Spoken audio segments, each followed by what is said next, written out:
Sir Dattatreya గారు ఇక్కడ పార్టీలు ఏమన్నా కానివ్వండి, ఇప్పుడు సెంట్రల్ యూనివర్సిటీ ఆ భూమి మాకు కావాలి, మాకు అప్పుడు ఇందిరాగాంధీ గారు ఇచ్చారని కోరటంలో తప్పులేదు. వాళ్ళు కోరొచ్చు, విద్యార్థులు కానీ అక్కడ ఉన్న అధ్యాపకులు కానీ. సరే, దానికి పార్టీలన్నీ ఇక్కడ మద్దతు ఇస్తూ ఉన్నాయి, అది అంగీకారం. ప్రభుత్వం కూడా దాన్ని కాస్త పరిగణలోకి తీసుకొని వాళ్ళతో చర్చలు జరుపుతూ ఉంది. ముందైతే అసలు అది ప్రభుత్వ భూమి అని కోర్టులో ఆర్గ్యుమెంటు గెలిచాం మనం ఈ మధ్య కాలంలో.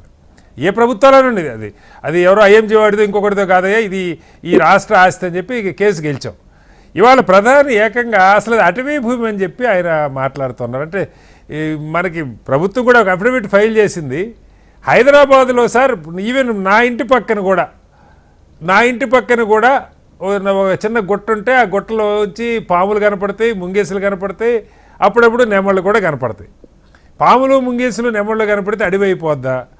గచ్చిబౌలి మీకు వరుసగా అక్కడి నుంచి చూస్తే సెంట్రల్ యూనివర్సిటీ, లేకపోతే దాని తర్వాత స్టేడియం కావచ్చు, ఇండియన్ ఇమ్యులాజికల్స్ లిమిటెడ్ కావచ్చు, ఐడిబిఐ ల్యాండ్ కావచ్చు, ఎస్బీఐ ల్యాండ్ కావచ్చు, వీటన్నిటిలో కూడా చెట్లు ఇప్పటికీ బోల్డ్ అన్ని ల్యాండ్ చాలా ఖాళీగా ఉంది. చెట్లు పెరుగుతున్నాయి, చెట్లు పెరిగాక పురుగు పుట్ర వస్తాయి.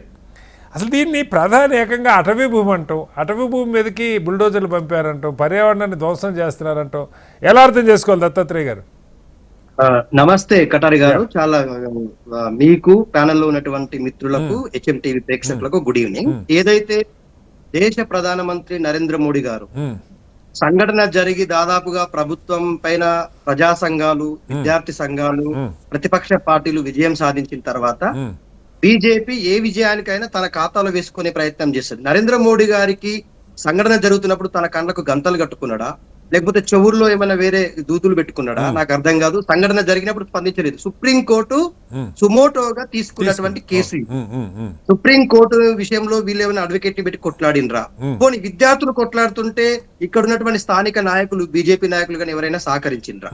ఇవాళ ఇక్కడ అడవి ఉందా, లేకపోతే అది ప్రభుత్వ భూమినా, యూనివర్సిటీ భూమినా అనేటువంటిది తర్వాత విషయం మాట్లాడితే, బీజేపీ ప్రభుత్వం బుల్డోజర్ అనేటువంటి విషయాన్ని ప్రస్తావిస్తూ వీరు చట్ట వ్యతిరేకంగా న్యాయాన్ని చేతుల్లోకి తీసుకొని వాళ్ళ పార్టీలకు వ్యతిరేకంగా పనిచేసే ప్రతిపక్ష నాయకుల పైన బుల్డోజర్ అని పంపిస్తే అది బుల్డోజర్ జడ్జిమెంట్ అవుతుంది, బుల్డోజర్ జస్టిస్ అవుతుంది. ఇవాళ రాష్ట్ర ప్రభుత్వం రేవంత్ రెడ్డి గారు వాళ్ళ శిష్యుడిగా ఆర్ఎస్ఎస్ లో పనిచేసి వచ్చినటువంటి నాయకుడిగా అదే బుల్డోజర్ కల్చర్ ని ఎంచుకొని ఇవాళ విశ్వవిద్యాలయాలపైకి, విద్యార్థులపైకి బుల్డోజర్ ని పంపిస్తున్నాడు. మరి ఈ బుల్డోజర్ ని పంపిస్తున్నప్పుడు చూస్తూ కూర్చున్నారు. చలిమంటలు కాగినట్టుగా ఆ విద్యార్థుల మీద లాఠీ చార్జీలు జరిగినప్పుడు అక్కడ ఉన్నటువంటి జింకలు గాని, నెమళ్ళు గాని చనిపోతున్నప్పుడు మాట్లాడని నరేంద్ర మోడీ గారు ఈ రోజు మాట్లాడి రాజకీయంగా దాన్ని దానికి మన రెహమాన్ గారు చెప్పారు సార్. ఇప్పుడు అహ్మదాబాద్ అంత డెవలప్ అయిందన్నా, మరొకటి డెవలప్ అయిందన్నా, పరిశ్రమలు వచ్చినాయన్న, అబూజ్మడ్ అడవులు అసలు గనులు తవ్వుతున్నారన్న, విలువైనటువంటి గనులు, వీటన్నిటికీ ఎక్కడో చోట భూమి తవ్వకుండా ఇది అడివా కాదా ఒక చర్చ. అసలు అడవుల్లో తవ్వుతున్నారు అన్నది వాస్తవం కదా. నేను విషయం చెప్పండి కటారి గారు. చెప్పండి. నరేంద్ర మోడీ అనేటువంటి వ్యక్తి తన యొక్క జేబులో ఉన్నటువంటి ఆదాని అంబానీలకు దేశ సంపద మొత్తాన్ని ఏ విధంగానైనా చట్టాన్ని తన చేతుల్లోకి తీసుకొని అప్పచెప్తాడు. మనం చూస్తున్నాం కదా, ఆకాశంలో ఉన్న ఎయిర్ లైన్స్ నుంచి భూమి లోపల ఉన్నటువంటి బొగ్గు గనుల వరకు దాదాపుగా ఆయన అధికారంలోకి వచ్చిన తర్వాత 16 లక్షల కోట్ల విలువ చేసే ప్రభుత్వ రంగ సంస్థలు అన్నిటిని కూడా దారాదత్తం చేసిండు.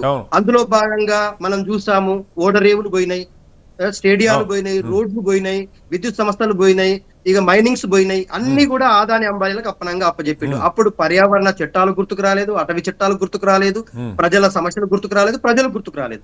ఈ రోజు నరేంద్ర మోడీ గారికి ఇవాళ అధికారంలో ఇవాళ కాంగ్రెస్ పార్టీ ఉంది కాబట్టి కాంగ్రెస్ పార్టీ ఫెయిల్యూర్ గా చూపించడానికి అటవీ చట్టాల గురించి, అడవుల గురించి మాట్లాడుతూ ఉన్నాడు తప్ప తెలంగాణ రాష్ట్ర ప్రజల మీద ప్రేమతో కాదు. ఒకటి. రెండోది, టిఆర్ఎస్ పార్టీగా ఇక్కడ ఉన్నటువంటి హెచ్సియు భూముల విషయంలో విద్యార్థి సంఘాల విజయం ఇది. ఆ తర్వాత బీఆర్ఎస్ పార్టీ బలమైన ప్రతిపక్షంగా వాళ్ళకు వెన్నుదన్నుగా నిలబడ్డాం. ఇవాళ నరేంద్ర మోడీ అనేటువంటి వ్యక్తి బుల్డోజర్ కల్చర్ గురించి మాట్లాడితే దయ్యాలు వేదాలు వల్లించినట్టుగా దేశం మొత్తం మాట్లాడుతుంది. ఇది వాళ్ళకి ఆ రైట్ లేదు. వాళ్ళు బుల్డోజర్ కల్చర్ ని దేశానికి పరిచయం చేసిందే నరేంద్ర మోడీ. బ్రాండ్ లాగా ప్రమోట్ చేశారు. బుల్డోజర్ ఒక బ్రాండ్ లాగా ప్రమోట్ చేసిన పరిస్థితి. ఒక నిమిషం, మొన్న ఒక పెళ్లిలో డిఫరెంట్ గా చేయాలని బుల్డోజర్లతో ఒక ఆయన ర్యాలీ తీసిండు. ఓకే, రైట్ దత్తాత్రేయ గారు కంప్లీట్ చేయండి. ఇప్పుడు ఇవాళ వాళ్ళ ఎమ్మెల్యే గారు ఎవరు హైదరాబాద్ హోల్డ్ సీట్ లో ఉన్నటువంటి గోషామాల్ ఎమ్మెల్యే అయినటువంటి రాజా సింగ్ గారు బుల్డోజర్ల గురించే మాట్లాడతారు. Okay, okay. నరేంద్ర మోడీ గారు బుల్డోజర్ గురించే మాట్లాడుతారు. ఉత్తరప్రదేశ్ లో బుల్డోజర్ కల్చర్ కొనసాగుతుంది. Right.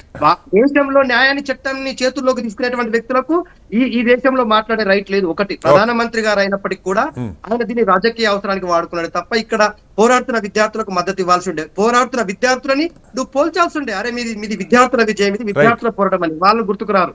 కేవలం రాజకీయ లబ్ధి రైట్ సార్, పొందడానికి మళ్ళీ నరేంద్ర మోడీ గారు వస్తాను ఆడుతున్న ఆట. దత్తాత్రేయ గారు, మళ్ళీ వస్తాను.